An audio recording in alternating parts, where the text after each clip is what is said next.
జగిత్యాల పట్టణంలోని ఎమ్మెల్సీ జీవన్ రెడ్డి నివాసంలో యువజన కాంగ్రెస్ ఆవిర్భావ దినోత్సవ వేడుకలు ఘనంగా నిర్వహించారు. యువజన నాయకులు ముఖ్య అతిథులుగా ఎమ్మెల్సీ జీవన్ రెడ్డి, ప్రభుత్వ వైపు అడ్లూరి లక్ష్మణ్ కుమార్, మున్సిపల్ చైర్పర్సన్, మాజీ మున్సిపల్ చైర్పర్సన్, పిసిసి సభ్యులు, పట్టణ అధ్యక్షులు, జగిత్యాల జిల్లా యువజన కాంగ్రెస్ అధ్యక్షులు, సీనియర్ కాంగ్రెస్ నాయకులు, యూత్ కాంగ్రెస్ నాయకులు. ఎమ్మెల్సీ జీవన్ రెడ్డి మాట్లాడుతూ, ఏ రాజకీయ పార్టీ అయినా బలోపేతం కావడానికి యువజన విభాగం ప్రధానం. దాన్ని దృష్టిలో ఉంచుకొని ఆనాడు సంజయ్ గాంధీ యువజన కాంగ్రెస్ విభాగాన్ని ప్రారంభించారు. వారు అటవీ బిడ్డలుగా అటవీ సంరక్షణ ఎంతో ప్రాధాన్యత మనకు తెలియనిది కాదు. ఆదివాసీ హక్కుల గురించి కాంగ్రెస్ పార్టీ కట్టుబడి ఉంది. పోడు భూముల పరిరక్షణ గురించి వారికి హక్కుల కల్పన లోపల ఆనాడు యూపీఏ ప్రభుత్వం సోనియా గాంధీ చైర్పర్సన్ పోడు భూముల హక్కులకు కల్పించే విధంగా చట్టాన్ని రూపొందించారని పేర్కొన్నారు. మహాత్మా గాంధీ యొక్క స్ఫూర్తితో చెప్పంటున్నా, మహాత్మా గాంధీ గారి యొక్క స్ఫూర్తితో వాయిస్తో నిమిత్తం లేకుండా వారి ఆలోచన విధానం ఏ విధంగా భారతదేశానికి స్వాతంత్రం తీసుకురావడంలో తోడ్పడడం జరిగిందో ఆ విధంగా తెలంగాణ రాష్ట్రంలో ఏ విధంగా ప్రజాస్వామిక పాలనను మనం ఏర్పాటు చేసుకోవడం జరిగిందో రేపు భవిష్యత్తులో జాతీయ స్థాయిలో కూడా ఒక ప్రజాస్వామిక పాలన దళితులు బలహీన వర్గాలకు అండగా ఇచ్చేటువంటి కాంగ్రెస్ పార్టీ రాహుల్ గాంధీ గారి యొక్క నేతృత్వంలో మన ప్రభుత్వం ఏర్పాటు చేసుకునే దిశగా ఏదైతుందో యువజన కాంగ్రెస్ సోదరులందరూ కూడా కృషి చేయాలని చెప్పి కోరుతూ, ముఖ్యంగా ఈరోజు ఆదివాసీ దినోత్సవం కూడా చెప్పండి. కాకతాళీయంగా యువజన కాంగ్రెస్ ఆవిర్భావ దినోత్సవం కానివ్వండి, క్విట్ ఇండియా దినోత్సవం కానివ్వండి, ఆదివాసీ దినోత్సవం కానివ్వండి, ఇప్పుడు సమాజంలో అత్యంత నిరుపేద వర్గాలు ఎవరు అని చెప్పంటే ఆదివాసులు చెప్పక తప్పదు.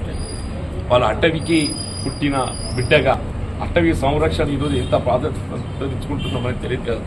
అటువంటి ఒక ఆదివాసీ హక్కుల కొరకు కాంగ్రెస్ పార్టీ కట్టుబడి ఇట్లా పోడు భూముల పరిరక్షణ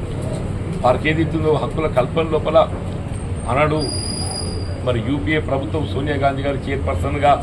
ఇవాళ పోడు భూముల హక్కులకు కల్పించబడే విధంగా చట్టాన్ని రూపొందించి వారి హక్కులు నిలబెట్టడం జరిగిందో అవన్నీ కూడా ఈ మన తెలంగాణ రాష్ట్రంలో రేవంత్ రెడ్డి గారి యొక్క ఆధ్వర్యంలో ఏదైతే రాష్ట్రంలో పాలన కొనసాగుతుందో, ముఖ్యంగా తెలంగాణ రాష్ట్రంలో ఏర్పడిన కాంగ్రెస్ ప్రభుత్వం రేవంత్ రెడ్డి గారు ముఖ్యమంత్రిగా ముఖ్యంగా రైతాంగం, రైతు సంక్షేమం ఎంత ప్రధానమో దాంతోపాటు నిరుపేద వర్గాలు, దళితులు, బలహీన వర్గాల సంక్షేమం కూడా అంతే ప్రధానమని చెప్పండి. మహిళలు, ఆడబిడ్డల సంక్షేమం కూడా అంతే ప్రధానమని చెప్పండి. ఆ దిశగా ఇక్కడ ప్రభుత్వం అమలు చేయ తలపెట్టాడు. కార్యక్రమాలన్నీ కూడా అర్హతకు అనుగుణంగా ప్రజానికలు చేరవేయటము యువజన కాంగ్రెస్ యొక్క బాధ్యత అని చెప్పక తప్పదని చెప్పారు. అంత గురుతర బాధ్యత చేపట్టబోతున్నటువంటి యువజన కాంగ్రెస్ సోదరులు మరి ఈ యువజన ఇవాళ ఆవిర్భావ దినోత్సవం పురస్కరించుకొని ఇవాళ యువజన కాంగ్రెస్ ఏదైతే ఉందో ఇది ఒక ప్రజాస్వామ్యయుతంగా బలోపేతం కాబడేటువంటి ఒక వ్యవస్థ అని చెప్పబడే విధంగా రాహుల్ గాంధీ గారి ఆలోచన విధానానికి అనుగుణంగా ఏదైతుందో యువజన కాంగ్రెస్ అధ్యక్ష మరి దానికి కావాల్సినటువంటి ఇతర సంబంధిత యొక్క బాధ్యులకు అందరికీ కూడా ఎన్నికలు ఎన్నుకోబడే విధంగా కార్యక్రమాలు చేపట్టడము, రేపటి నుండి యువజన కాంగ్రెస్ సభ్యత్వం కూడా ఏదైతుందో ఆర్బీపీ చేపట్టడం, ముఖ్యంగా ఏదైతుందో జగిత్యాల జిల్లాలో యువజన కాంగ్రెస్ సభ్యత్వం అత్యధిక సంఖ్యలో చేసి యువజన కాంగ్రెస్తోనే రేపు భవిష్యత్తులో కాంగ్రెస్ పార్టీ బలోపేతమవుతుందని తెలియజెప్పబడే విధంగా అందరూ కలిసికట్టుగా కృషి చేయాలని చెప్పని కోరుతూ నాకు అవకాశం కల్పించిన మిత్రులకు అందరికీ హృదయపూర్వకంగా నమస్కారాలు చెప్తూ సెలవు తీసుకుంటున్నా. జగిత్యాల జిల్లా యువజన కాంగ్రెస్ ఆధ్వర్యంలో యువజన కాంగ్రెస్ ఆవిర్భావ దినోత్సవాన్ని ఇంత ఘనంగా నిర్వహిస్తున్నటువంటి మిత్రులను నేను హృదయపూర్వకంగా అభినందిస్తూ కార్యక్రమానికి ముఖ్య అతిథులు చేసినటువంటి జిల్లా కాంగ్రెస్ అధ్యక్షులు అట్లాగే ధర్మపురి శాసనసభ్యులు, ప్రభుత్వ అధికారులైనటువంటి అడ్లూరి లక్ష్మణ్ కుమార్ గారు, కార్యక్రమంలో పాల్పంచుకుంటున్నటువంటి ఇతర మిత్రులు, సహోదరులు, యువజన కాంగ్రెస్ సోదరులు, ఎన్ఎస్ఏ మిత్రులు అందరికీ హృదయపూర్వకంగా నమస్కారం చెబుతూ, ఏ రాజకీయ పార్టీ అయినా బలోపేతానికి ఏదైతుందో యువజన విభాగం ప్రధానం అని చెప్పక తప్పదనుకున్నాం. దాన్ని దృష్టిలో ఉంచుకొని ఆనాడు సంజయ్ గాంధీ గారు కాంగ్రెస్ పార్టీకి అనుబంధంగా యువజన కాంగ్రెస్ స్థాపించి మరి ఆనాడు ఆరంభించిన యువజన కాంగ్రెస్ ఈరోజు జాతీయ స్థాయిలో కాంగ్రెస్ పార్టీ నిలబెట్టడానికి దోహదపడుతుంది, కృషి చేస్తుందని చెప్పడం అనేది అత్యంత విషయంగా నేను భావిస్తున్నాను. గత దశాబ్ద కాలం తెలంగాణ రాష్ట్రం ఏర్పాటు ఉద్యమంలో చురుకుగా పాల్గొని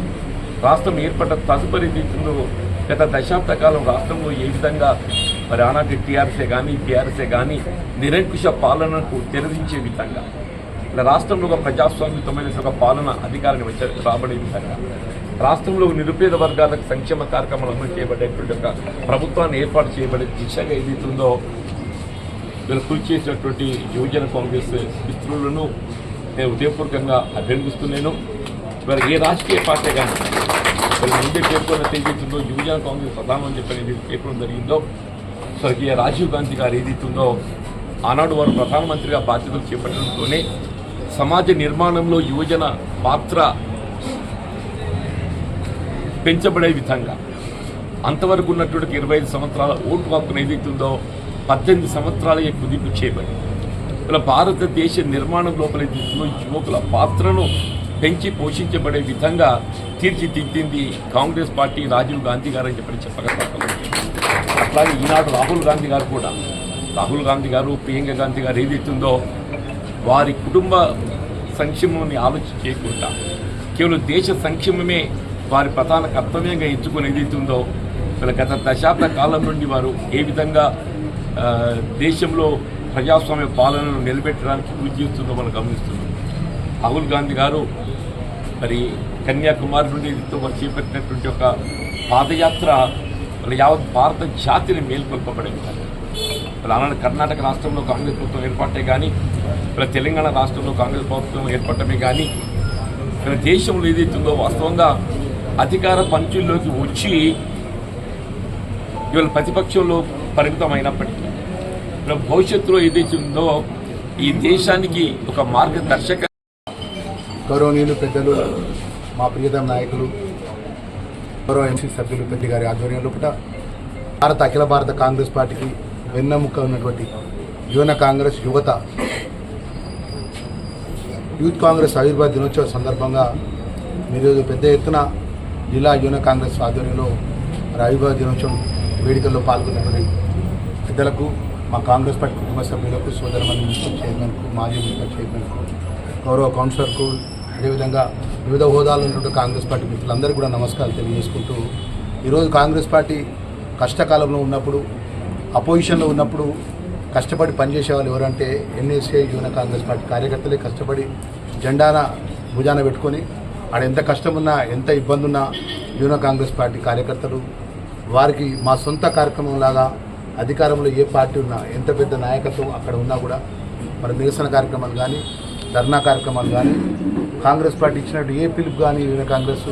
విజయవంతంగా చేయాలంటే అది యువన కాంగ్రెస్ కార్యకర్తలు ముందు వరుస ఉన్నప్పుడే ఆ కార్యక్రమం విజయవంతం దిశగా వెళ్తారనే విషయాన్ని కూడా మరి ఆ స్థాయికి వెళ్ళి ఒక కాంగ్రెస్ పార్టీ కార్యకర్తగా, ఒక ఎన్ఎస్ఏ కార్యకర్తగా, యువన కాంగ్రెస్ పార్టీ ప్రధాన కార్యదర్శిగా, అదేవిధంగా ఈరోజు నాకు గుర్తింపు వచ్చిందంటే ఆ రోజు యువన కాంగ్రెస్ పార్టీ కార్యకర్తగా చురుగ్గా అక్కడ పెద్దలు వెంకటస్వామి గారు కానీ, పెద్దలు శ్రీధర్ బాబు గారు కానీ, జీవన్ రెడ్డి గారి నాయకత్వంలో యువన కాంగ్రెస్ పార్టీ కార్యకర్తగా కష్టపడి పనిచేసి నిజాయితీగా వారు చెప్పిన పనిని ఏదైనా తూచా తప్పకుండా పార్టీకి అనుసంధానంగా యువన కాంగ్రెస్ పార్టీ పరంగా ముందుకు పోయాను కాబట్టి ఆ దేవుడి దయతో ఈరోజు ఇంత పెద్ద అవకాశం ఒక కాంగ్రెస్ పార్టీ కార్యకర్తల పక్షాన ధర్మపురి నరసింహస్వామి ఆ ప్రజల దయతో నేను శాసనసభ్యుడిగా ప్రభుత్వ విప్పుగా నేనున్నాను. మా యువన కాంగ్రెస్ కార్యకర్తలందరికీ కూడా మనవి చేసుకుంటున్నాం. మనం కాంగ్రెస్ పార్టీ బలోపేతానికి 10 సంవత్సరాలు కష్టపడి పనిచేసినాం. ఎన్నో ఇబ్బందులు ఎదుర్కొన్నాం, ఎన్నో అవమానాలు ఎదుర్కొన్నాం. ఆర్థికంగా చిన్న కుటుంబాలైనా కూడా పెద్దలు జీవన్ రెడ్డి గారు ఏ పిలిపించినా కూడా ముందు వరుసలో మీరు అందరూ ఉన్నారు. భవిష్యత్తు తరాలు కూడా పెద్దలు జీవన్ రెడ్డి గారు, మేము కానీ యువన కాంగ్రెస్ పార్టీ కార్యకర్తల విషయంలో కూడా ప్రత్యేక శ్రద్ధ పెడతామనే విషయాన్ని కూడా మనవి చేసుకుంటూ మరి ఈరోజు మీకు ఎన్నికలకు సంబంధించిన విషయంలో అఖిల భారత యువన కాంగ్రెస్ ఆధ్వర్యంలో రాష్ట్ర యువన కాంగ్రెస్ పార్టీ ఆధ్వర్యంలో మీరు ఏదైతే ఎన్నికల్లో పోతున్న వాళ్ళందరూ కూడా అన్నదమ్ముల్లాగా ముందుకు పోవాలని కోరుకుంటూ మరి పెద్దలు జీవన్ రెడ్డి గారి ఆధ్వర్యంలో రాబోయే కాలంలో కూడా రాబోయే స్థానిక ఎన్నికలు కానీ ఇంకెన్నికల విషయంలో కూడా యువతకు పెద్దపీట వేసే విధంగా నిర్ణయాలు జరుగుతాయనే విషయాన్ని కూడా మరొకసారి మనవి చేసుకుంటూ ఇంత మంచి కార్యక్రమంలో నన్ను భాగస్వామి చేసినటువంటి మా యువన కాంగ్రెస్ పార్టీ ప్రతి ఒక్క కార్యకర్తకు చేతులు జోడించి నమస్కరించి సెలవు.